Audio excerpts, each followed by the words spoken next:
सत साहेब साहेब गुरु तेरा ही आसरा। मेरे प्यारे ज्ञानी पुरुषों, मेरे प्यारे देशवासियों, आज जो मौके पर हमारे देश की परिस्थितियां हैं, जो हालात हैं, उस हालात के अनुसार हम पहले विचार करें कि आज का हमारा लक्ष्य होना चाहिए कोरोना वायरस बीमारी को समाप्त करना और इसके नियम का पालना करना। नियम जैसे बताया गया है कि दिन में हर घंटे बाद हाथ धोना, साबुन से हाथ धोना या अन्य कोई किसी केमिकल से हाथ धोना, सैनिटाइजर वगैरह का प्रयोग करना और दूरियां बनाए रखना, घर में सफाई रखना आदि आदि। तो हम इनका पालन करें। इनका पालन करने से आधी से ज्यादा बीमारी ऐसे दूर हो जाती है। और अगर कोई थोड़ा बहुत आपको शक हो जाए तो तुरंत आप डॉक्टरी सलाह लीजिए और तुरंत ही सूचना दे दीजिए। लेकिन मेरे प्यारे देशवासियों, आज मैं कुछ ऐसी बातें आपको बताना चाहूंगा जिन बातों को सुनकर आपके दिमाग में बहुत सी अच्छी बातें हैं वो जाग जाएगी। आपके अंदर की पॉजिटिव ऊर्जा है उसका विकास होना शुरू हो जाएगा। लेकिन मेरी बात को कभी उल्टा मत समझना। जो कहा जाएगा वो बिल्कुल सत्य कहा जाएगा। मैं हर बार एक बात कहता रहता हूँ, मेरी गाय कोई मत गाना। मेरी गाय गाओगे तो धकाइयों की खाओगे, मेरी खोजी खोजोगे तो अमर लोक को शोधोगे। और कुछ भी कर ले, लेकिन जो बात कहूँ उसके ऊपर अनुभव करके जरूर देखना है कि अगर वो बात सच्ची है तो मानना, अन्यथा मत मानना उसको। नहीं तो ये सोच लेना कोई पागल ऐसे बकता होगा। लेकिन मेरे प्यारे ज्ञानी पुरुषों, मेरे प्यारे देशवासियों, मैं सबका आदर सत्कार करते हुए और आपको ये बात जरूर कहना चाहूंगा कि हम एक देश में रहने वाले, हम सब भाई भाई हैं। और जब भी कोई महापुरुष आता है, जब भी हमारे कोई मान्यता वाले इंसान आते हैं तो वो हम सबको कुछ बताने के लिए आते हैं। आओ आज हम आज की परिस्थिति के बारे में विचार विमर्श करते हैं कि आज की परिस्थिति क्या है। इसके बारे में अगर आपने पूरा विश्लेषण कर लिया है, पूरा समझ लिया है तो आपको ज्ञान हो जाएगा बहुत सी बातों का कि हकीकत में इंसान का जीवन क्या होता है। आओ हम पहले देश विदेश और हमारे सभी जगह पर हम विचार विमर्श करते हैं कि बुरा कौन है और भला कौन है। दुनिया में कोई भी देश बुरा नहीं है, दुनिया में कोई भी धर्म बुरा नहीं, दुनिया का कोई इंसान बुरा नहीं। बुरा कौन होता है? बुरा इंसान में जो वृत्ति होती है, उसकी विचारधारा होती है, उसकी सोचन शक्ति होती है, वो बुरी हो सकती है। इसलिए कहने का मतलब ये हुआ, न तो देश बुरा और न कोई इंसान बुरा। बुरा तो होता है अपना कर्म। जो इंसान प्राकृतिक नियम को छोड़कर, कुदरत ने जो नियम दिया है उसको छोड़कर अपना ही इतिहास बना ले, वो बुरा होता है। क्योंकि अपना इतिहास जो होता है वो सिर्फ अपनी मान बढ़ाई के लिए होता है, वो सिर्फ अपना ही राज करने के लिए होता है। इसलिए हम क्या समझेंगे, पूरे संसार के जितने देश हैं, सारे के सारे देश अच्छे हैं, वो सारे हमारे अपने ही हैं। पूरे संसार में जितने धर्म हैं वो सर्व धर्म है, सब धर्म है, सर्व धर्म है, वो सभी के सभी धर्म मेरे हैं और सभी अच्छे हैं। लेकिन उन धर्मों में, उन देशों में कोई एक ऐसे इंसान की विचारधारा, इंसान के कर्म है वो गलत हो सकते हैं, लेकिन सारे कोई गलत नहीं होते। तो इसलिए आज आपको अवगत कराना चाहूंगा कि तुम अगर मेरी बात को पूरी तरह से समझते और जानते हो तो तुम आज अपने आप को पहचानना शुरू करो, ताकि तुम्हें पता लग जाए कि इस दुनिया में हकीकत में हो क्या रहा है। अगर जो होने वाली घटना है उस घटना के बारे में तुम समझ लोगे तो तुम समय ही अपने आप ही ऊपर उठना शुरू हो जाएगा, विद्वान बन जाओगे। मेरे प्यारे देशवासियों, आपने हमारे देश में सुना होगा कि हमारे देश का महान राजा और न्यायकारी राजा विक्रमादित्य हुए। उस विक्रमादित्य राजा के नाम से ही विक्रमी संवत चली हुई है। लेकिन तुम सोचो और विचार करो, विक्रमादित्य का राज कितना बड़ा राज था। विक्रमादित्य को रात को सपना आ जाया करता कि फला जगह कोई दुखिया नजर आता है तो वो समय ही राजा अपने आप जाकर उसका दुख निवारण करता था। लेकिन आज क्या है, पहले तो वो समय राजा थे, परमात्मा के घर से राजा बने हुए थे। आज का राजा कहाँ है? आज का राजा तुम्हारे हाथों में है। तुम अपने हाथों से राजा बनाते हो, और तुम अपने हाथों से राजा बनाकर क्या करते हो? उनके हाथ में चारस दे देते हो कि ये लो चारस, और ये तुम अब हमारा भला करना। बनाने वाला कौन होता है? बनाने वाले तुम। और उसको चलाने वाला कौन होता है? वो चलाने वाला कोई और होता है। जैसे मंदिर में एक मूर्ति बनाई गई, किसी देवता की मूर्ति बनाई गई, किसी महात्मा की मूर्ति बनाई गई।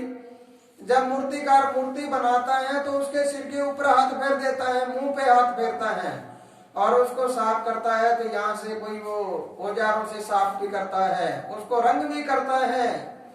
लेकिन जब वो मूर्ति स्थापित कर दी जाती है तो उसमें प्राण प्रतिष्ठा डाली जाती है।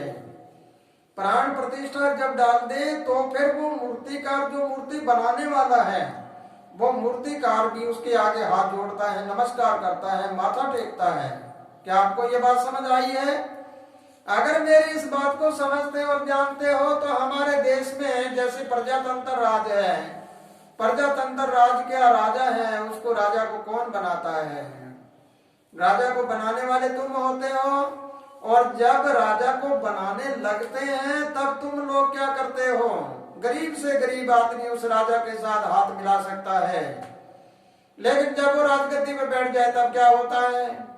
तब तो गरीब लोगों को नजदीक नहीं लगने दिया जाता है। मेरे प्यारे देशवासियों, ये पत्थर वाली मूर्ति को समझ लो कि वो मूर्तिकार जब मूर्ति बनाता है तो क्या होता है? मूर्ति बनाने के बाद में वही उसके आगे माथा टेकता है, फिर वो मन्नत मांगता है, मूर्ति से मन्नत मांगता है। वो कहता है मूर्ति को कि मेरा ये काम हो जाए, मेरा ये काम हो जाए तो मैं इतने की प्रसाद चढ़ा दूंगा। देखो, मैंने ही तो बनाई मूर्ति और मैं ही मन्नत मांग के उस देवता को रिश्वत देना शुरू कर दिया। इस प्रकार मैंने ही तो राजा को बनाया, और राजा को बनाकर मैं ही हाथ जोड़ के कहता हूं कि मुझे ये चीज दो, मुझे ये दो, मुझे ये दो, मांग रहा हूं। और मांगने के बाद वो राजा जब ना दे तो फिर क्या करते हो? फिर तुम उसका विरोध करते हो। जैसे एक देवता की मूर्ति ने आपको कुछ नहीं दिया तो तुम उस देवता को छोड़ देते हो और दूसरे देवता को पकड़ लेते हो। वो देवता अगर ना दे तो तुम तीसरे को पकड़ लेते हो, उसके बाद जाके माथा टेकने लग जाते हो। इस प्रकार ये दुनिया भटकी हुई है। और इस भटकान को जब देखता हूं तो हमारे जैसे राजा हैं, मेरी बात का कोई बुरा मत मानना, मैं किसी की बुराई नहीं कर रहा। सरकार भी अच्छी है, कल भी अच्छी थी, आने वाली भी अच्छी होगी। सारे राजनेता भी अच्छे हैं, सारे संत महात्मा भी अच्छे हैं, और दुनिया के सब लोग भी अच्छे हैं, कोई बुरा नहीं होता। मैं तो किसी को बुरा मानता नहीं, सब मेरे होते हैं। लेकिन जब सच्ची बात होती है तो उसके बारे में ज्ञान कराने के लिए आपको बता देता हूँ। जैसे एक इंसान बार बार कई मूर्तियों में, कई मंदिरों में जाके मन्नत मांगता है, कई डेरों में जाके मन्नत मांगते हैं, कई बाबा से मन्नत मांगते हैं कि मुझे ये मिलना चाहिए, ये मिलना चाहिए। इस प्रकार तुम राजा लोगों को बनाते हो, यानी राजा लोगों की मूर्ति बना के बिठा देते हो। उन राजाओं को बनाने के बाद में फिर तुम लोग क्या करते हो? तुम ही उसी से मन्नत मांगते हो कि मुझे ये दो, मुझे ये दो। जब वो राजा ना दे तो अगले प्लान में तुम लोग क्या करते हो? नहीं, इसने काम नहीं किया, वोट इसके डाल दो। फिर तुमने दूसरी मूर्ति बना दी, दूसरी मूर्ति बना के उसकी मन्नत मांगी, उसकी मन्नत मांगने बाद उसने कुछ नहीं दिया तो फिर तीसरा खड़ा हुआ, तीसरा खड़ा हुआ, अब की बार इसकी सरकार बनाओ, ये दे देगा, अब की इसकी बनाओ, ये दे देगा। जब देने का जिक्र आता है, जब देने वाला कोई नहीं, और जब लेने का जिक्र आता है तो लेने वाले तो सभी तैयार हो जाते हैं। मेरे प्यारे देशवासियों, मेरी बात को बड़े गौर से सुनना है, लेकिन सुन के ये विरोध स्वरूपी बातें नहीं है, ये हकीकत बातें हैं। तुम सब लोग मेरे देशवासी सब अपनी भटकान में जा चुके हो। तुम मांग रहे हो, तुम्हारी जेब में सब कुछ है, लेकिन तुम समय मांगते फिरते हो। तुम्हें पता नहीं है अपने आप का, तुम जानते नहीं हो कि तुम्हारी कीमत क्या है। तुम अपनी कीमत को एक छोटी सी कीमत के बदले में दे देते हो। आप इस बात को समझते और जानते हो तो जरा आगे चलिए, आगे चल के देखते हैं। तुम बार बार इसको ये दे दिया, इसको ये दे दिया, इसको ये दे दिया, उसको ये नहीं दिया, ऐसे करते चलते हो। अब जरा मूर्ति वालों की बात सुनिए। जब हम एक मूर्ति को पूजा, दूसरी को पूजा, तीसरी को पूजा, चौथी को पूजा, सब जगह पर जाकर कहा यहाँ नहीं, यहाँ नहीं, यहाँ नहीं, यहाँ नहीं, यहाँ नहीं, तो कहाँ मिलेगा? फिर सबका मालिक एक ऊपर परमात्मा के ऊपर वाले जो मालिक है, जो खुदा है, जो गॉड लाइट है, जो धुर की वाणी है, अगर उस परमात्मा का जिक्र करते हैं तो उसकी छाया में सभी आ जाते हैं। जब एक को मना लेते हैं तो सभी उसके साथ आ जाते हैं। जब हम उनके साथ वाले को, एक परमात्मा को मना लें, तो फिर सभी के आगे हाथ जोड़कर सबका आदर सत्कार करना शुरू कर दें। तुम भी अच्छे, तुम भी अच्छे, तुम भी अच्छे, तुम भी अच्छे। तो ऊपर वाला हुक्म देगा तो राम बनाए काम किसी के भीतर को, अंदर बढ़ के और कोई काम बना देता है। लेकिन मेरे प्यारे देशवासियों, अगर मेरी बात को आपने पूरा समझ लिया है, तुम जो जैसे भी किसी के बारे में सोचते और विचार करते हो, तुम एक परमात्मा को पकड़ लो, सब कुछ ठीक हो जाएगा। लेकिन तुम संसार की बातों में भटक जाओगे तो सब कुछ बिगड़ जाएगा। लेकिन आप बेचारे करें भी क्या? क्या करेगी? करे क्या? कहाँ जाएं? गरीब लोग हैं, उनको तो खाना दिखता है। गरीब लोग हैं जो बेरोजगार हैं, उनको तो रोजगार दिखता है। अब बेरोजगार भटके हुए मैं कहना नहीं चाहता था, लेकिन आज मजबूरी में कहना पड़ रहा है। जब मैं बेरोजगारों की हालत देखता हूँ, कितने पढ़ा हुआ है, मेरे पास कोई आता है, मैं पूछता हूँ कि बेटे कितना पढ़ा हुआ है तुम? वो कहता है जी मैं पोस्ट ग्रेजुएट हूँ, मैं बीए हूँ, मैं एमए हूँ, मैंने एमसी कर रखी है, मैंने ये कर रखा है, एससीएस कर रखी है, तो नौकरी नहीं। और इधर कोई रिश्ते वाले आए, रिश्ते वालों ने आके पूछा कि लड़का कितना पढ़ा है? एमए। कोई कहेगा बीए। नौकरी लगा है कि नहीं? तो हम रिश्ता नहीं करेंगे। अब चला गया, न तो नौकरी मिला और न रिश्ता हुआ। मेरे प्यारे देशवासियों, तुम सोचो और विचार करो उस युवक के साथ क्या बीतेगी जो 15 साल तक स्कूलों में पढ़ा, 16 साल स्कूलों में पढ़ा और कॉलेजों में पढ़ा, पढ़ लिख कर जब उसका हाथ काम करने रह गए, यानी वो खेती बाड़ी नहीं कर सकता, कोई दिहाड़ी मजदूरी नहीं कर सकता, तो फिर क्या करता है वो युवक? तो लूटपाट में और बुरे कामों में चलता है। आज हमारे देश में जो बेरोजगारी है, ये बेरोजगारी सारी चीजों की जड़ है। जो बुराइयों की जड़ है, अत्याचारों की जड़ है, जो भी आज दुष्कर्म हो रहे हैं, इसकी जड़ है ये केवल व केवल वो बेरोजगारी है। अगर रोजगार सबके पास हो और वो ज्यादा नहीं तो 8 घंटे काम करने के लिए रोजाना जाना पड़े और उसको सुविधा के लिए सारी चीजें मिल जाए, तो वो फिर अत्याचार क्यों करेगा? कोई नहीं कर सकता। इसलिए मेरे प्यारे देशवासियों, सबसे पहला नियम है हम अपने रोजगार पे ध्यान दे दें। लेकिन अगर हमने जिनको बनाया है वो अगर रोजगार के बारे में ना समझ पाए, तो घायल की गति तो कोई घायल जानता है जो कभी घायल होया हो, और जो घायल ना ही होया हो उसको क्या पता घायल क्या होता है। लेकिन मेरे प्यारे देशवासियों, गरीबी की तो गरीबी जानता है जिसमें गरीबी बीती हो, जिसने 2 समय खाना पूरी तरह से ना खाया हो और जो बिना ही चाय पिए स्कूल गया हो, जिन्होंने मजदूरी मेहनत करके अपनी पढ़ाई करके अपना पेट भरा हो, उसको पता होता है गरीबी क्या होती है। मुझे गरीबी का पूरा पता है गरीबी क्या होती है। लेकिन जो हमारी संतान है, हमारे जो बच्चे हैं, उनको गरीबी का कोई पता नहीं, गरीबी क्या होती है। लेकिन अगर मैं अपनी संतान से, यानी गृहस्थी हूँ, गृहस्थ में रहता हूँ, तो गृहस्थ में अपनी संतान है, मैं उनका मुकाबला करूँ, बेटे पोतों का मुकाबला करूँ मेरे से, तो जो मेरा अनुभव है वो उनको कदापि नहीं हो पाएगा। लेकिन प्यारे ज्ञानी पुरुषों, मेरे प्यारे देशवासियों, आपको बताना चाहूंगा छोटी सी बात कि जो राजगद्दी मिलती है जिनको, वो पिछले जन्म के कर्मों से मिलती है। जो धनवान होते हैं पिछले जन्म के कर्मों से होते हैं, और वो पिछले जन्म के अच्छे कर्म किए हुए हैं, उनको बुरे कर्मों में अगर मिटा देते हैं तो अगला जन्म उनका खराब होने को जा रहा है। उनका भविष्य खराब होने को जा रहा है। और इसका पता लग जाता है जब इंसान की मृत्यु होती है तो उसकी मृत्यु भी बहुत बुरी तरह होती है।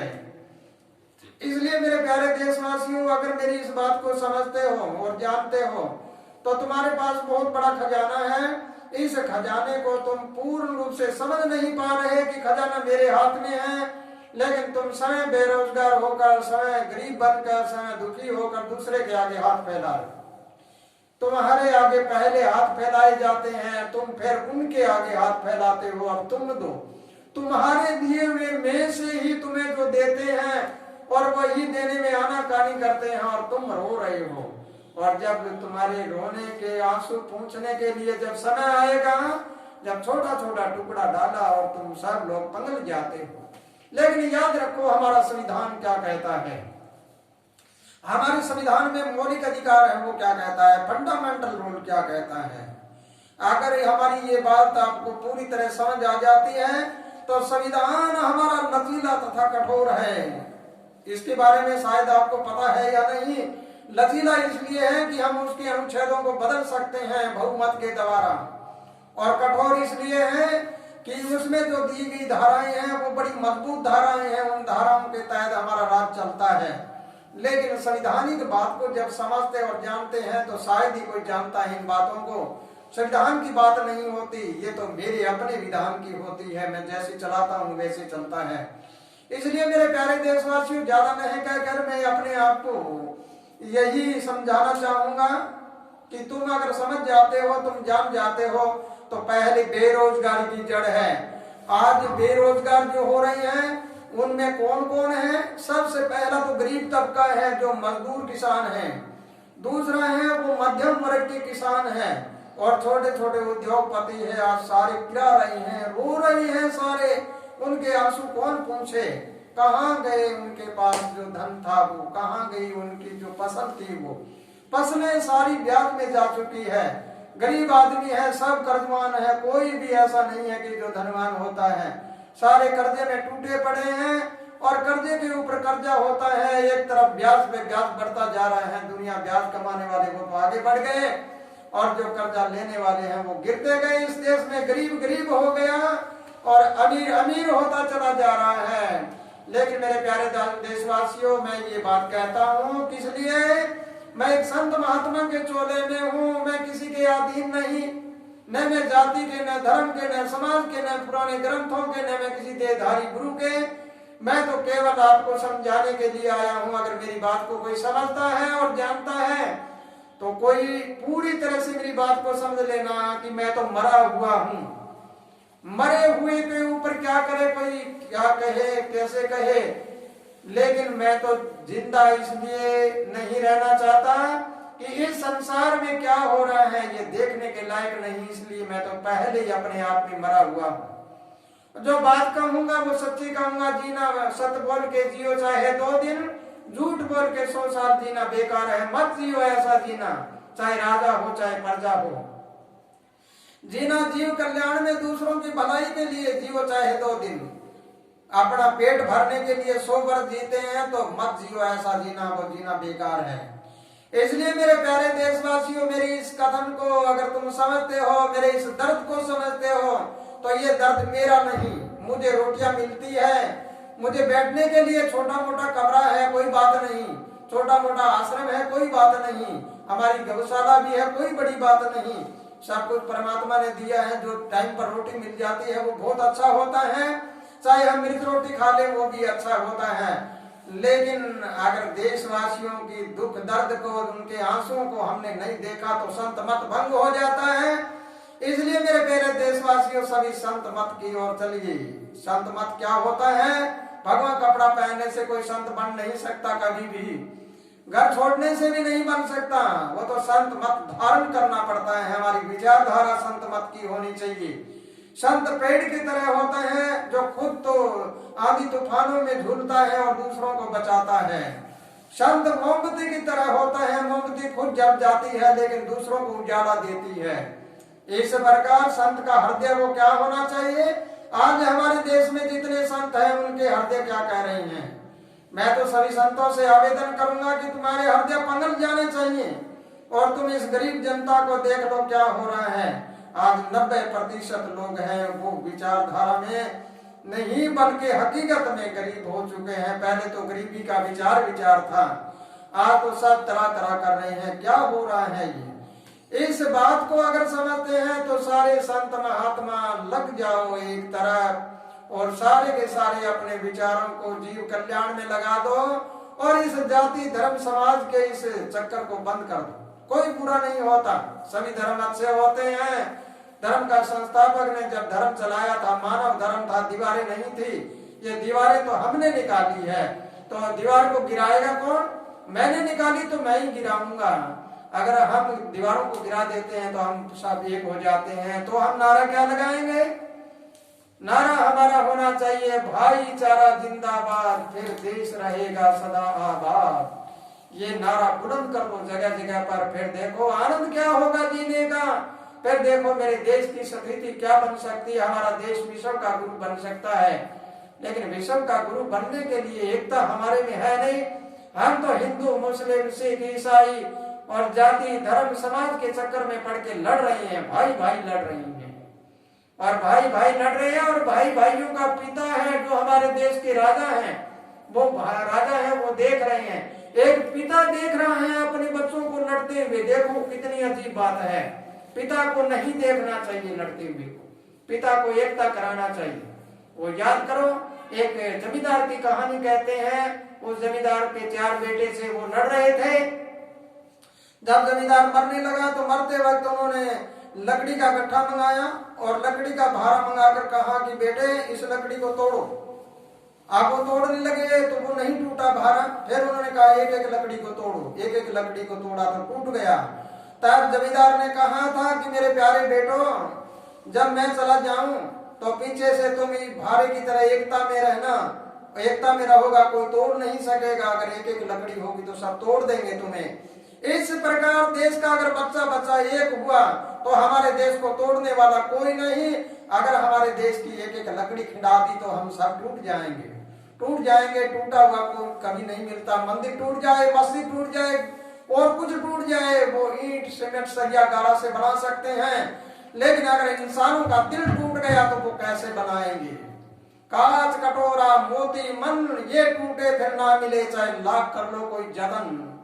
इसलिए मन मत तोड़ो, किसी का हरण मत करो, किसी की बुद्धि का हरण मत करो, किसी के ऊपर अत्याचार मत करो, किसी को भूखा मत देखो, किसी का नंगा मत देखो और किसी को बेघर मत देखो। सबके ऊपर दया करो, दयावान बन जाओ। अगर इंसान हो तो इंसानियत के ऊपर कायम हो जाओ।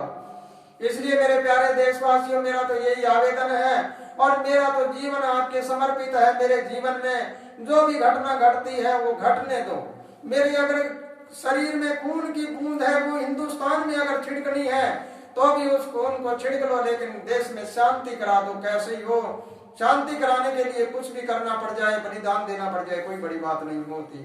इसलिए मेरे प्यारे देशवासियों, सब नारा लगाओ मिलके, भाईचारा जिंदाबाद, देश रहेगा सदा आबाद। खुशहाल रहो, आनंद करते रहो। परमात्मा सभी की लंबी उम्र करे, तुम्हें सुख शांति अमन चैन दे, सब तरह से फलते फूलते रहो। सत साहिब।